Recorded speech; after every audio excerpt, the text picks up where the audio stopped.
नमस्कार दोस्तों, स्वागत है आप सभी का हमारे यूट्यूब चैनल आर के योजना पर। यदि दोस्तों आप एक पेंशन धारक हैं, दिव्यांग, विधवा, वृद्धावस्था, कुष्ठावस्था, कोई से भी आप एक पेंशन धारक हो सकते हैं। और यदि आपकी भी पेंशन पिछले 3 महीने से या 6 महीने से आपके बैंक खाते में नहीं पहुंच पाई है, तो ऐसे सभी पेंशन लाभार्थियों के लिए आज की है जानकारी। यह खबर बहुत ही ज़रूरी है, बहुत ही महत्वपूर्ण है।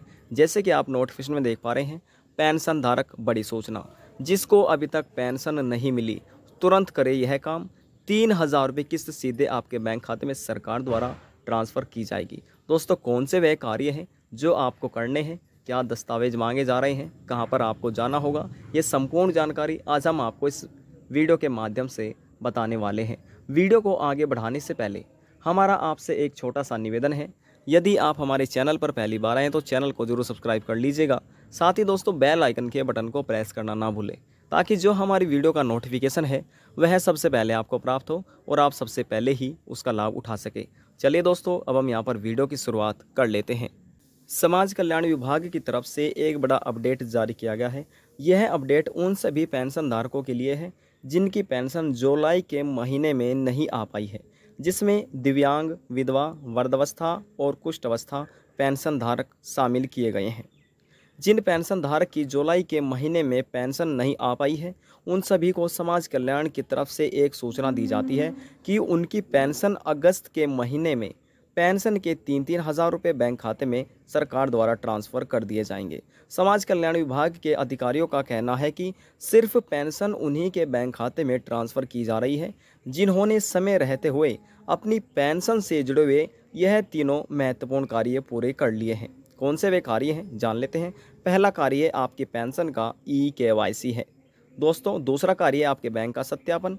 तीसरा कार्य है जिन पेंशन धारक के पेंशन के आवेदन फार्म में गलतियां हो रही थी, उनके नामों में, स्पेलिंग्स में, मात्राओं में, या फिर वह महिला है या पुरुष है, दोस्तों गलतियां हो जाती है आवेदन करते समय। यदि उन्होंने वह समय रहते हुए गलतियां सुधार ली है तो ऐसे पेंशन धारकों के बैंक खाते में उनकी किस्त को ट्रांसफ़र कर दिया जाएगा पेंशन की।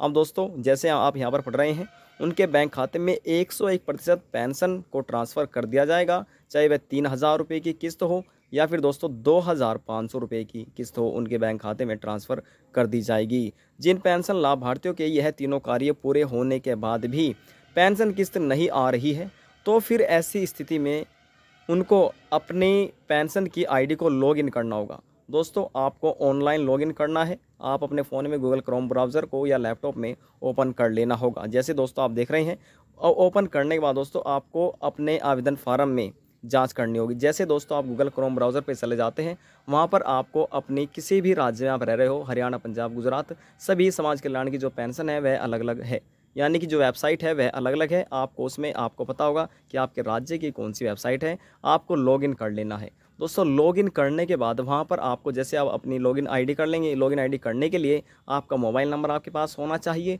और दोस्तों जो दूसरा है वह आपकी पेंशन का रजिस्ट्रेशन संख्या, इन दोनों से आप अपनी आईडी लॉगिन कर सकते हैं। लॉगिन आईडी जैसे आप कर लेते हैं, उसके बाद आपको जांच करनी होगी। कैसी जांच करनी है ये समझिएगा। उसमें आपको देखना है कि क्या कोई पेंडिंग तो नहीं रह रहा है, कोई कार्य पेंडिंग तो नहीं रहा है, कोई कॉलम पेंडिंग तो नहीं दिख रहा है। यदि पेंडिंग दिखा रहा है तो आपको उसको पूरा कर लेना होगा। उसके बाद दोस्तों आपको देखना है अपना बैंक का विवरण, बैंक की जानकारी आपको जांच कर लेनी होगी।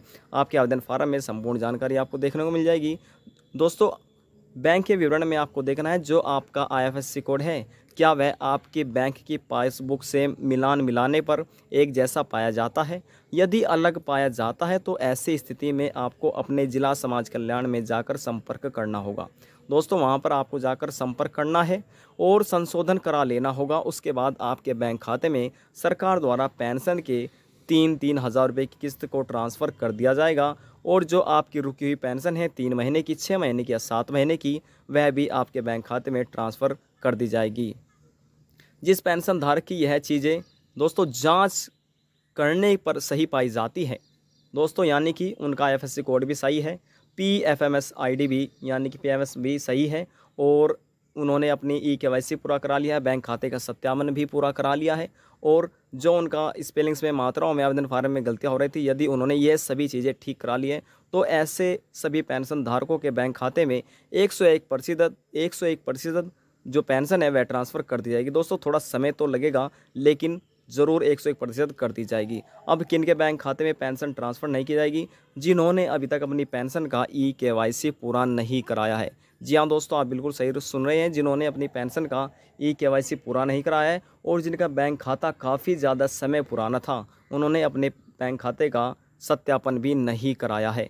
तो ऐसे सभी पेंशन लाभार्थियों की पेंशन को ट्रांसफ़र नहीं किया जाएगा। दोस्तों, ई-केवाईसी करते समय जो अपात्र पाए गए हैं, यानी कि पेंशन के पात्र नहीं थे, अपात्र पाए गए हैं, जाल साजिश करके पेंशन प्राप्त कर रहे थे, उनकी पेंशन को हमेशा के लिए रद्द कर दिया गया है। सिर्फ दोस्तों उन्हीं की रद्द की गई है जो अपात्र थे। जो पेंशन के पात्र हैं उनकी पेंशन नहीं काटी गई है, उनको लाभ दे दिया जाएगा। जैसे मिल रहा था इस प्रकार से ही आगे मिलता रहेगा। यदि जानकारी को लेकर आपके मन में कोई सवाल है, कोई डाउट है, तो आप नीचे कमेंट बॉक्स में जाकर पूछ सकते हैं। सभी सवालों का जवाब आपको दे दिया जाएगा। और यदि आपको हमारी दी हुई जानकारी थोड़ी सी पसंद आई तो वीडियो को ज़रूर लाइक कर दीजिएगा, क्योंकि आपके एक लाइक से हमें बहुत ज़्यादा मोटिवेट मिलता है, जिससे हम प्रेरित होते हैं आपके लिए नई नई जानकारी लाने के लिए। लास्ट में निवेदन यही करेंगे, चैनल को सब्सक्राइब और साथ ही बेल आइकन के बटन को प्रेस करना ना भूलें। अब हम आपसे मिलते हैं नेक्स्ट वीडियो में एक और नई जानकारी के साथ। जब तक के लिए जय हिंद, जय भारत।